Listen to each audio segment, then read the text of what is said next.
ईशावास्योपनिषद के द्वितीय अवान्तर प्रकरण के संबंध भाष्य का विचार हम लोग कर रहे हैं। भाष्य में भाष्यकार भगवान यह बता रहे हैं कि प्रथम मंत्र के द्वारा सूत्रित जो ब्रह्मात्म एकत्व बोध है उसका कर्म के साथ समुच्चय संभव नहीं है, और इसलिए यहाँ द्वितीय प्रकरण में विद्या का कर्म के साथ समुच्चय बताया जा रहा है। तो जिस विद्या का कर्म के साथ समुच्चय संभव होगा उसी विद्या को यहाँ पर विद्यांचा विद्यांच यस्तद वेदो भयं सह इत्यादि वाक्य में विद्या शब्द से लिया जाएगा। जिस ज्ञान का कर्म के साथ समुच्चय संभव होगा ऐसा ज्ञान विद्या शब्द का अर्थ निकलेगा। आत्म एकत्व ज्ञान तो कर्म के हेतुभूत कर्तृत्व अभिमानादि का उपमर्दक होने के कारण, बाधक होने के कारण आत्म एकत्व ज्ञान को कर्म का विरोधी कहा जाएगा। उसका तो कर्म के साथ समुच्चय नहीं होगा। तो फिर विद्या शब्द से कर्म से समुच्चित होने योग्य ज्ञान लिया जाएगा। वह ज्ञान है देवता विषयक ज्ञान यानी उपासना। विद्यांचा विद्यांच यस्तद वेदो भयं सह इस वाक्य में विद्या शब्द से ग्राह्य ज्ञान माना जाएगा उपासना। वह कर्म अविरोधी ज्ञान है, उसके साथ उसका कर्म के साथ अविरोध होने के कारण समुच्चय संभव है। तो यहाँ समुच्चय का विधान करने के लिए ही नवम मंत्र में एक एक के अनुष्ठान की निंदा की जा रही है, केवल कर्मानुष्ठान की और केवल उपासना की। जिस विद्या का समुच्चय कर्म के साथ हो सकता है उस विद्या के अनुष्ठान की भी, अकेले अनुष्ठान की भी निंदा की जा रही है। इसलिए कि अधिकारी कर्म उपासना का अधिकारी केवल कर्म या केवल उपासना न करके करें उभय का समुच्चय, समुचित अनुष्ठान कर ले। इस अभिप्राय से निंदा की जा रही है एक एक के अनुष्ठान की। वो निंदा के लिए ही निंदा नहीं है। तो जब ये निश्चित हुआ कि समुच्चय के अभिप्राय से निंदा है, तो दो प्रकार के ज्ञान में से जिस ज्ञान का कर्म के साथ समुच्चय संभव है युक्ति तथा शास्त्र से, उसी ज्ञान का समुच्चय विधान विद्यांचा विद्यांच इसके साथ होगा। वह ज्ञान उपासना रूप ज्ञान है, इसे बता दिया गया, न कि परमात्म ज्ञान। देवता विषय यद दैवम वित्तम देवता विषयम ज्ञानम तत्कर्म संबंधित्वेन उपन्यस्तम न परमात्म ज्ञानम, इस वाक्य से ये बताया गया।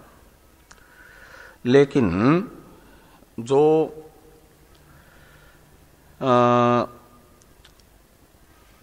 भेदाभेदवादी भास्कराचार्य हैं, वे मानते हैं कि विद्यांचा विद्यांच इस मंत्र में विद्या शब्द से प्रकृत होने के कारण उपासना न लेकर के ब्रह्मात्म एकत्व ज्ञान को लिया जाए, क्योंकि ईशावास्यम इत्यादि मंत्र से वह प्रकृत है और उसी को विद्या शब्द से ग्रहण करके उसी का कर्म के साथ समुच्चय विधान की विवक्षा से एक एक की निंदा है, ऐसा माना जाए। ये कथन है भास्कराचार्य जी का, उसका खंडन आनंद गिरि जी कर रहे हैं तद असत ये कह करके। और उनके इस कथन में असत्व का यानी अनौचित्य का हेतु बताया गया। केवल प्रकृत होने मात्र से विद्या शब्द से ग्रहण विद्यांच इस वाक्य में ब्रह्मात्म एकत्व ज्ञान का नहीं किया जाएगा। प्रकृत होने मात्र से विद्या शब्द से उसी ज्ञान का ग्रहण किया जाएगा जो कर्म से संबंधित होने की योग्यता रखता है। तो ब्रह्मात्म एकत्व ज्ञान में योग्यता नहीं है कर्म से संबद्ध होने की, विरोधी होने से, और उपासना में योग्यता है। इसलिए विद्या शब्द से उपासना को ही लिया जाएगा, भले ही ब्रह्मात्म एकत्व ज्ञान ईशावास्यम इस मंत्र से प्रकृत हो। एक हेतु बताया। दूसरा एक हेतु बताया कि जो आपका ये है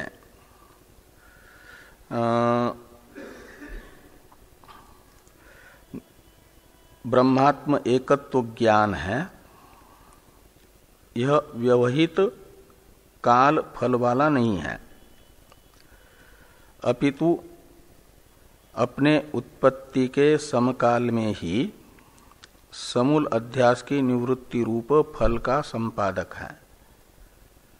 इसलिए क्या हो जाएगा कि एक नियम है कि जो साधन अपने उत्पत्ति काल से व्यवहित काल में फल का संपादक बनता है, उसी को ही सहकार्यांतर की अपेक्षा होती है।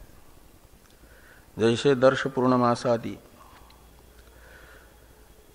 पूर्णाहुति होने के पश्चात जब यजमान का प्रारब्ध पूरा हो जाता है तब अपना फल स्वर्ग प्राप्त कराते हैं। इसलिए उनको कहा जाता है व्यवहित काल फल वाले साधन। उन्हें तो दर्श पूर्णमासादि को सहकार्यांतर की अपेक्षा है। ऐसे फल संपादन में अपेक्षा नहीं है ज्ञान को, क्योंकि तत्काल फल वाला है। ज्ञान जिस समय उत्पन्न होता है उसी समय अपना फल समूल अध्यास की निवृत्ति प्रदान करता है। जिसके चित्त में उत्पन्न हुआ उसे व्यवहित समय नहीं लगता, उसी समय हो जाता है। और इनको तो दर्श पूर्णमासादि को काल का व्यवधान है, इसलिए वे देश काल और वस्तु की अपेक्षा से फल देते हैं। वो जरूरत होती है सहयोग्यांतर की उनको। और एक हेतु बताया कि ये जो ईशावास्योपनिषद है यजुर्वेद के संहिता भाग यानी मंत्र भाग की, इसी का व्याख्यान रूप ब्राह्मण भाग है बृहदारण्यक उपनिषद। उसमें विविदिशा वाक्य के द्वारा तम एतम वेदानुवचनेन ब्राह्मणा विविदिशन्ति यज्ञेन दानेन तपसा नासकेन, यह वाक्य है विविदिशा वाक्य। इससे यज्ञादि कर्मों का करण के रूप में अन्वय ज्ञान के साथ हुआ है। ज्ञान की उत्पत्ति में करण बताया गया यज्ञादि कर्मों को, आश्रम कर्मों को बताया गया ज्ञान का करण साधन। तो वो किसने बताया? तो यज्ञ न दाने न इत्यादि पदों में जो तृतीया विभक्ति है, उस तृतीया विभक्ति ने बताया कि वो करण है। और प्रकरण के आधार पर भास्कराचार्य जी बताना चाहते हैं कर्मों का सहयोगी ज्ञान को, या ज्ञान को कर्म का सहयोगी। तो जिन कर्मों का ज्ञान के साथ करणत्वेन रूपेण अन्वय प्रबल प्रमाण श्रुति से हो चुका है, उन्हीं यज्ञादि कर्मों का यानी आश्रम कर्मों का प्रकरण प्रमाण के आधार पर सहकारित्वेन रूपेण ज्ञान के साथ संबंध बताना अनुचित होगा, अयुक्त होगा। इसे कहा गया किंच अस्या मंत्रोपनिषदो ब्राह्मणे ब्राह्मणा विविदिशन्ति यज्ञेन इत्यादो तृतीया श्रुत्या यज्ञादे इष्यमान वेदने करणत्वेन संबंध प्रतीयते तत्कथम दुर्बलेन प्रकरणेन सहकारितया संबंध प्रकल्प्यते। इन शब्दों से यही बात कही गई कि प्रकरण प्रमाण तो श्रुति प्रमाण की अपेक्षा दुर्बल है। बृहदारण्यक उपनिषद रूपी ब्राह्मण में कहा गया करणत्वेन रूपेण संबंध ज्ञान के साथ यज्ञादि आश्रम कर्मों का, तो दुर्बल प्रकरण प्रमाण के आधार पर सहकारित्वेन रूपेण संबंध भास्कराचार्य जी कैसे बता सकेंगे? दुर्बल प्रमाण का बाधक श्रुति प्रमाण हो जाएगा। ये यहां पर कहा गया। और आगे ये कहते हैं कि प्रधानस्य च, टीका में ये वाक्य पढ़ना है हम लोगों को, यहां तक की चर्चा कल कर चुके थे। तो किन ये प्रधानस्य च विद्यायाः सहकारी संबंध विधित्सया निंदापि अयुक्तम, निंदा इत्यपि अयुक्तम, ये वाक्य नहीं मिला टीका में। हाँ, तो ये कहते हैं भास्कराचार्य जी समुच्चयवादी तो हैं और उनका मानना है कि ब्रह्म ज्ञान के साथ समुचित कर्म से मोक्ष होता है, केवल ब्रह्म ज्ञान से नहीं। और उन समुचित जो ब्रह्म ज्ञान तथा कर्म है, इन दोनों में प्रधान माना जाता है ज्ञान को, ब्रह्म ज्ञान को प्रधान मानते हैं और सहयोगी मानते हैं मोक्ष के प्रति कर्म को, और प्रधान साधन मानते हैं ब्रह्म ज्ञान को। तो प्रधान साधन जो मोक्ष का है ब्रह्म ज्ञान, उसका सहयोगी है कर्म। तो कर्म रूपी सहयोगी के साथ ब्रह्म ज्ञान मोक्ष का संपादक बनता है, अकेला ब्रह्म ज्ञान नहीं। ऐसा मानना है भास्कराचार्य जी का। तो कहते हैं उनका ये मानना भी अनुचित सिद्ध हो जाएगा। कैसे अनुचित सिद्ध होगा? कहते इस प्रकार कि प्रधानस्य च विद्याया, मोक्ष के प्रति प्रधान साधन आप विद्या को मान रहे हो। विद्यांचा विद्यांच यस्तद वेदो भयं सह, इसमें विद्या शब्द से ग्राह्य है ईशावास्यम इस मंत्र से प्रस्तुत ब्रह्म विद्या, भास्कराचार्य जी के अनुसार। तो उनकी मान्यता के अनुसार विद्या शब्द से प्रधान साधन जो ब्रह्मात्म एकत्व ज्ञान है उसे लिया जाएगा। और उसी की निंदा नवम मंत्र के उत्तरार्ध में की गई केवल ब्रह्म विद्या की। ततो भूय इवते तमो एवु विद्यायाम रताः, ये जो नवम मंत्र का उत्तरार्ध है वह विद्या शब्दित केवल ब्रह्मात्म एकत्व की निंदा कर रहा है, उसका अनर्थ फल बता करके, घोर अंधकार की प्राप्ति रूप फल बता करके। केवल ब्रह्म ज्ञान का फल बताया जा रहा है, घोर अंधकार की प्राप्ति,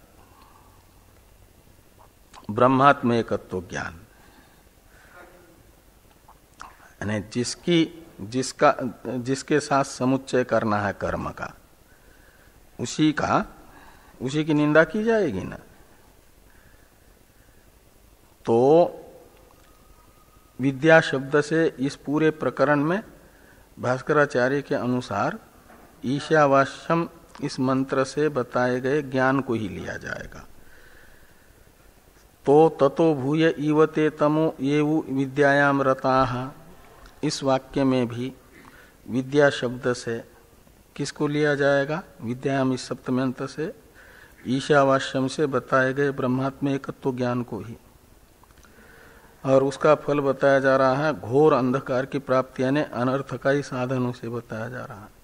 जिसे अनर्थ का साधन बताया जाता है, माना जाता है, उसकी निंदा की जा रही है।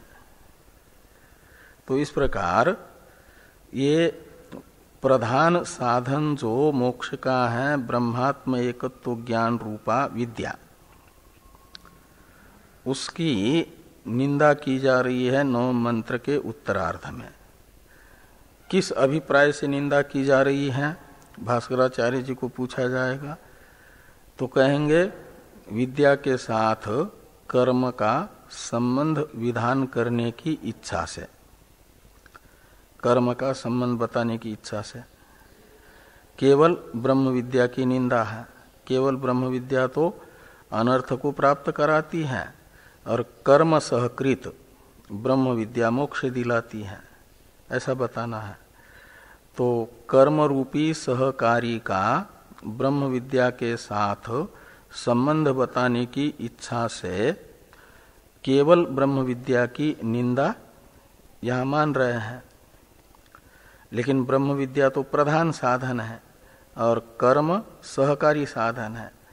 तो प्रधान साधन की निंदा सहकारी के संबंध का विधान करने की इच्छा से मानना यह भी अयुक्त है, गलत है, अनुचित है। ये यहां पर कहा कि प्रधानस्य च विद्याया, तो प्रधान जो विद्या है विद्या ने ब्रह्मात्मेकत्व बोध, वो मोक्ष के प्रति प्रधान साधन माना जाता है और उसका सहकारी माना जाता है कर्म को।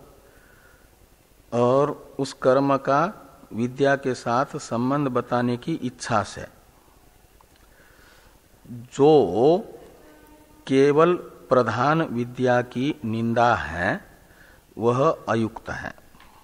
प्रधानस्य च विद्याया निंदा अयुक्तम, ऐसे लगाना, निंदा करना भी गलत है। और इस प्रकार ये तीन हेतु बताए गए कर्म का विद्या के साथ समुच्चय नहीं हो सकता ये बताने के लिए। और भास्कराचार्य जी मानते हैं ये गलत है उनका कहना। इसमें और भी एक विरोध बताया जा रहा है।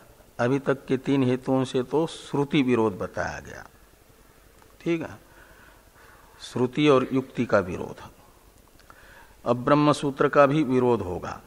यदि केवल ब्रह्म विद्या को मोक्ष का साधन न मान करके कर्म सहकृत ब्रह्म विद्या को मोक्ष का साधन मानेंगे तो ब्रह्म सूत्र का भी विरोध हो जाता है। ब्रह्म सूत्र का विरोध का अर्थ हुआ व्यास जी जैसे शिष्टों का विरोध, ये भी गलत है, इसे कहा जा रहा है।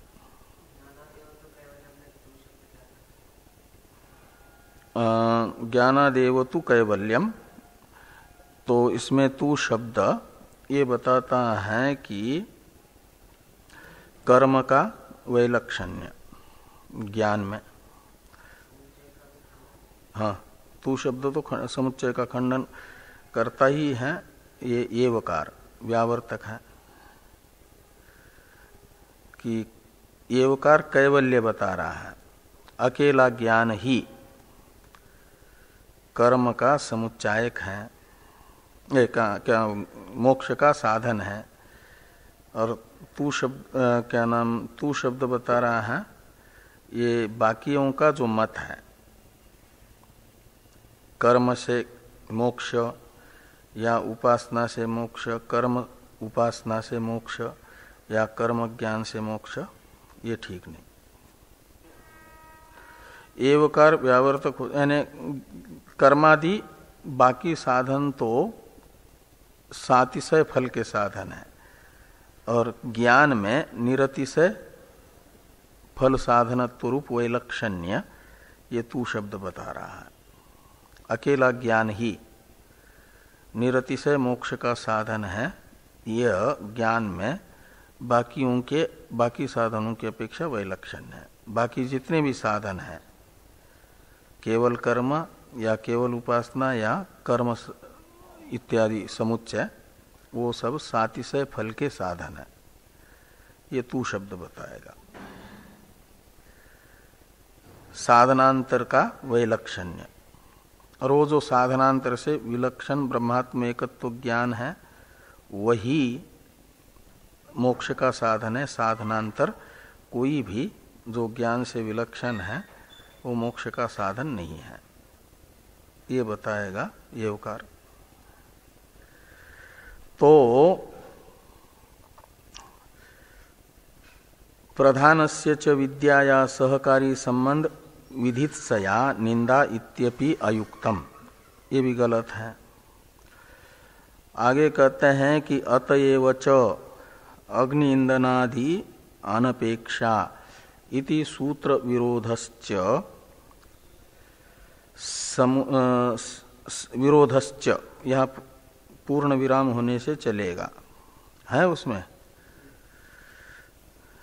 तो अतएव च अग्नि इंधनादि अनपेक्षा, ये ब्रह्म सूत्र है, अभी हुआ ना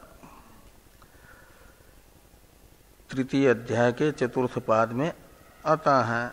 ब्रह्म ज्ञान में स्वतंत्र पुरुषार्थ होने से ही, अतएव का अर्थ है ब्रह्म ज्ञान स्वतंत्र मोक्ष का साधन होने से ही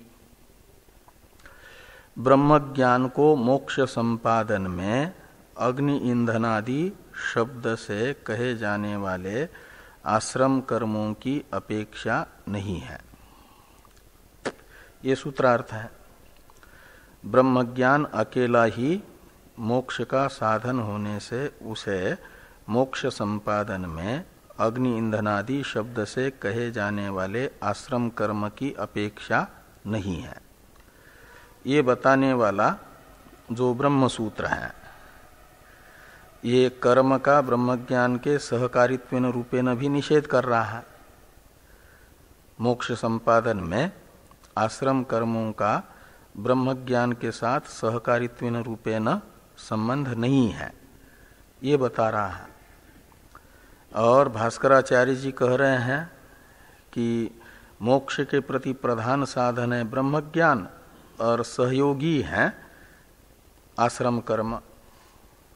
सहयोगित्वेन रूपेण ब्रह्म ज्ञान के मोक्ष के लिए सहयोगित्वेन रूपेण समुच्चय मान रहे हैं ना भास्कराचार्य जी। ऐसा मानेंगे तो व्यास जी के इस सूत्र का विरोध होगा कि नहीं होगा।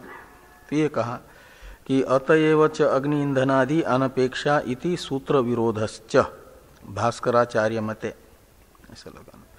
भास्कराचार्य जी के मत में ये सूत्र का भी विरोध है।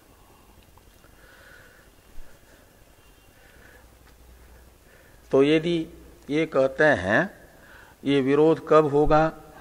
जब ये प्रधान विद्या की निंदा अनुचित है, ये कहा ना, सहकारी कर्म के संबंध के विधान की इच्छा से प्रधान ब्रह्म ज्ञान की निंदा भी अनुचित है, ये जो कहा, ये अनौचित्य कब सिद्ध होता है? जब ब्रह्म ज्ञान और कर्म का समुच्चय तो मान रहे हैं, लेकिन समुचित इन दो साधनों में भी प्रधान माना जा रहा है ब्रह्म ज्ञान को और माना जा रहा है कर्म को गौण सहयोगी, तब तो ये विरोध आ रहा है और अनुचित बताया जा रहा है प्रधान विद्या के निंदा को। तो इस अनौचित्य को हटाने के लिए माना जाए कि मोक्ष के प्रति ब्रह्म ज्ञान प्रधानत्वेन रूपेण और कर्म सहयोगित्वेन रूपेण साधन नहीं, किंतु समप्रधान साधन है। समप्रधान का मतलब कर्म और ज्ञान दोनों भी एक जैसे साधन है। जैसे कोई कंपनी चला रहा है तो 50-50% हिस्सा दोनों का है, तो दोनों समान रूप से अधिकारी माने जाएंगे उस कंपनी के। और किसी का ज्यादा है 50% से, किसी का कम है, तो जिसका ज्यादा है वो मुखिया माना जाता है, मुख्य माना जाता है, और सहयोगी माना जाता है जिसका कम हिस्सा है उसको सहयोगी माना जाता है।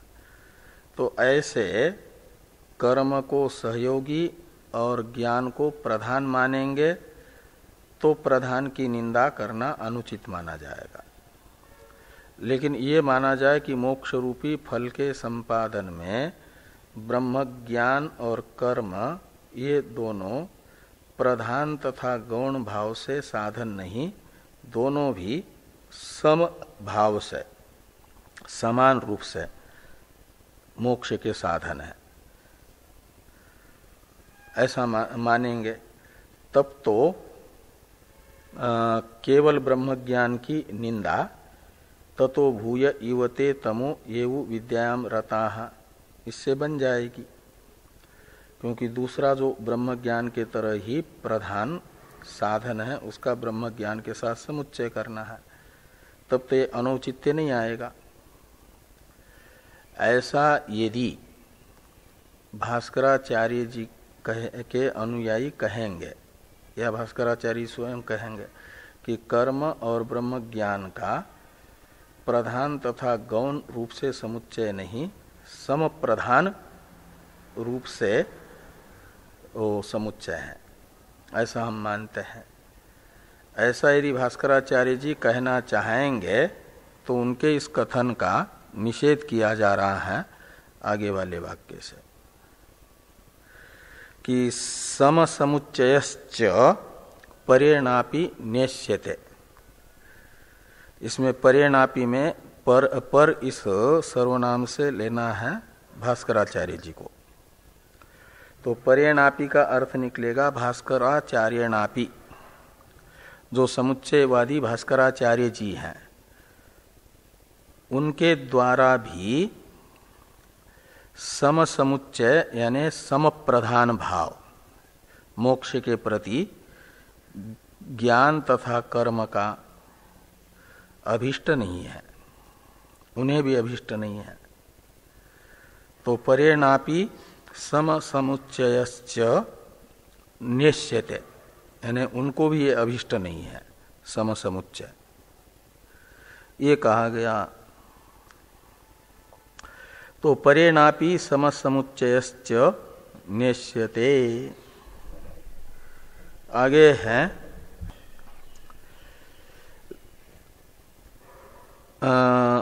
विरोधेन च परिझरे, तो ये भी उन्हीं के पक्ष में अनौचित्य बताने के लिए वाक्य है। तो भास्कराचार्य जी को ज्ञान कर्म का समप्रधान समुच्चय अनभिष्ट है इतनी ही बात नहीं, अभिष्ट नहीं है इतनी ही बात नहीं है, अपितु उन्होंने ज्ञान कर्म का सम प्राधान्य का खंडन भी किया है, ज्ञान प्राधान्य के सम प्राधान्य का खंडन भी किया है। इसे कह रहे हैं कि विरोधेन च परिजर्हे, परिजर्हे का कर्ता है भास्कराचार्य। भास्कराचार्य ने ज्ञान कर्म का सम प्रधान समुच्चय का खंडन भी किया है, परिहार भी किया है, निराकरण भी किया है। ह्री धातु से लिट लकार का रूप है परिजिह्रे, परि उपसर्ग पूर्वक ह्री धातु से लिट लकार होकर के बना है। वो ह्री हरण उससे परिजिह्रे बना है, हाँ द्वितो होकर के, तो परिहार किया है यह अर्थ निकलेगा। परिजिह्रे का अर्थ है परिहार किया है।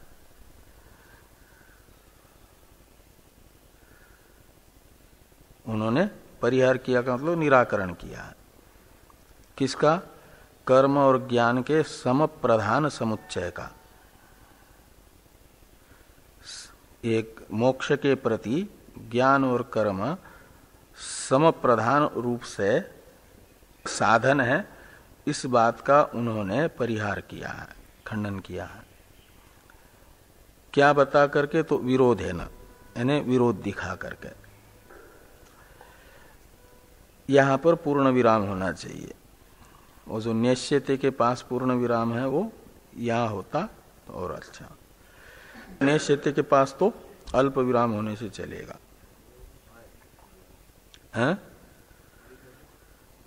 पूर्ण विराम है तब तो ठीक है। अब ये जो भास्कराचार्य जी का खंडन हुआ, इसलिए जो शुरू में कहा गया था कि उपासना का ही भाष्य में कहा गया था न, कर्म के साथ समुच्चय बताने के लिए केवल कर्म तथा केवल उपासना के अनुष्ठान का खंडन है, क्या नाम निंदा की जा रही है। ये निर्दोष सिद्ध हुआ, इसका उपसंहार कर रहे हैं कि तस्मात् कर्म अविरुद्ध देवता ज्ञानस्यैव अत्र समुच्चयो विदित्स्यते। तो तस्मात् का अर्थ निकला ब्रह्मात्म एकत्व ज्ञान का कर्म के साथ संबंध संभव न होने से। कर्म अविरोधी जो देवता विज्ञान है यानी उपासना है, उसी का समुच्चय विधान यहां पर किया जा रहा है। समुच्चय विधान की इच्छा से यहां पर एक एक की निंदा की जा रही है।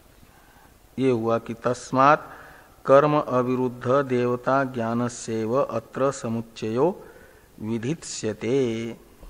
विधित्स्यते का मतलब है विधान किया जाएगा, विधित्स्यते। आगे हैं भाष्य में जो दूसरा वाक्य आ रहा है, विद्यया देवलोक इत्यादि। न परमात्म ज्ञानम, यहां तक के भाष्य की व्याख्या टीका में हो गई। अब भाष्यस्थ विद्यया देवलोक, इसका अवतरण लिखते हैं टीकाकार। इसे देखिए कि ननु देवता ज्ञानस्य कर्म फलातिरिक्त फलाभावात समुच्चयो न संभवति इत्यत आह विद्यया इति। तो ये कहते हैं कि देवता ज्ञानस्य यानी उपासनस्य, उपासना का फल कर्म फल से अलग नहीं है। कर्म फल है संसार, उपासना का फल भी संसार ही है, संसार अंतपाती अभ्युदय। तो अभ्युदय फलक कर्म है, अभ्युदय फलक उपासना भी हो गई। तो अभ्युदय रूपी कर्म का जो फल है वही उपासना का फल है। तो ये कहते हैं कि देवता ज्ञानस्य यानी उपासनस्य, उपासना का कर्म फलातिरिक्त फलाभावात, कर्म फल से अलग फल न होने से, अभ्युदय रूपी फल कर्म फल से अलग उपासना का फल न होने से, दोनों एक फलक हो गए, दो साधन, एक फल के प्रति दो साधन हो गए। तो समुच्चय तो किया जाता है कुछ फल में आधिक्य दिखाने के लिए, विशेषता दिखाने के लिए, फल में अतिशयता दिखाने के लिए समुच्चय का विधान किया जाता है। और यहाँ पर जब कर्म और उपासना का फल एक ही है, अलग अलग नहीं है, तो दोनों का समुच्चय करेंगे तब भी वही फल होगा और एक के अनुष्ठान से भी वही फल होगा। तो फिर दोनों का अनुष्ठान यानी समुच्चय अनुष्ठान ये किसी विशेष फल का संपादक तो हुआ नहीं, फल में अतिशय तो आया नहीं, इसलिए समुच्चय का विधान एक प्रकार से निष्फल हो रहा है।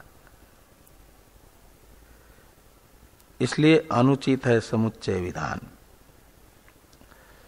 इस प्रकार की जिनके मन में शंका है वो शंका यहाँ पर बताई जा रही है कि देवता ज्ञानस्य कर्म फलातिरिक्त फलाभावात, यानी उपासना का कर्म फल से अलग फल न होने से समुच्चयो न संभवति, उपासना का कर्म के साथ समुच्चय संभव नहीं होगा।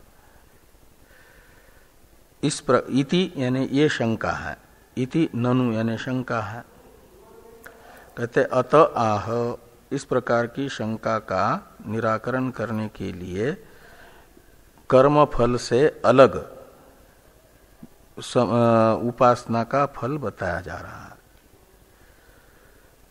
उपासना को कर्म फल से अलग फल बताने वाले श्रुति वचन यहाँ पर बताए जा रहे हैं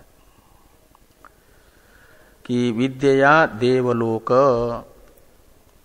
ये श्रुति है कि विद्या यानी उपासना, और उपासना से देवलोक की प्राप्ति होती है। देवलोकः जय्यः, विद्या देवलोको जय्यः, ऐसे लगाना। विद्या से यानी उपासना से देवलोक यानी ब्रह्मलोक को प्राप्त किया जाता है। जय्य का अर्थ है प्राप्य, देवलोक यानी ब्रह्मलोक। तो उपासना से ब्रह्मलोक प्राप्य है।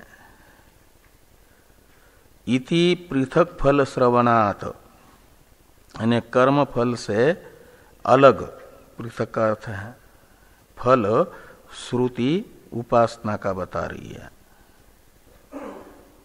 जो कर्म का फल है स्वर्ग आदि, उससे अलग ब्रह्मलोक उपासना का फल बता रही है। इसलिए नहीं कह सकते कि कर्म उपासना का फल कर्म फल से अलग न होने से उपासना का कर्म के साथ समुच्चय असंभव है, ये नहीं कहा जा सकता। यानी जो लौकिक अभ्युदय फलक उपासना है इस लोक के, जैसे अपनी ही आयु को बढ़ाने के लिए एक छांदोग्य उपासना में छांदोग्य उपनिषद में उपासना बताई गई, यज्ञ रूप से पुरुष की उपासना यानी अपनी उपासना, स्वयं अपने पूरे जीवन को यज्ञ के तरह यज्ञ समझ करके उपासना की जाती है और उसका फल होता है 116 वर्ष की आयु। उपासना करने वाला 116 वर्ष तक जीता है, वो उसका फल तो खाली आयु की वृद्धि मात्र हुई, न कि ब्रह्मलोक की प्राप्ति। कोई उपासनाएं हैं पुत्र की आयु को बढ़ाने के लिए, उनका भी फल हो जाता है मात्र इसी लोक में दृष्ट फल, पुत्र की आयु वृद्धि। वो मंद और मध्यम प्रारब्ध बदल जाता है, मंद मध्यम प्रारब्ध बदल जाता है ना, इसी के लिए ये दृष्ट फलक उपासनाएं हैं। इन कर्मों से जो मंद मध्यम प्रारब्ध है वह ये हो जाएगा, तीव्र प्रारब्ध नहीं बदलता। और मालूम नहीं पड़ता कि कौन सा मंद मध्यम प्रारब्ध है, कौन सा तीव्र प्रारब्ध है। इसलिए ये सब साधन किए जाते हैं। साधन का अनुष्ठान किया और फल प्राप्त हुआ, और किसी ने कहा कि आपके प्रारब्ध में नहीं है तब भी फल प्राप्त हुआ, तो समझना चाहिए कि वह मंद प्रारब्ध था, जो हमने शास्त्र ने बताए हुए साधन के द्वारा उसे अभिभूत कर दिया, बदल दिया।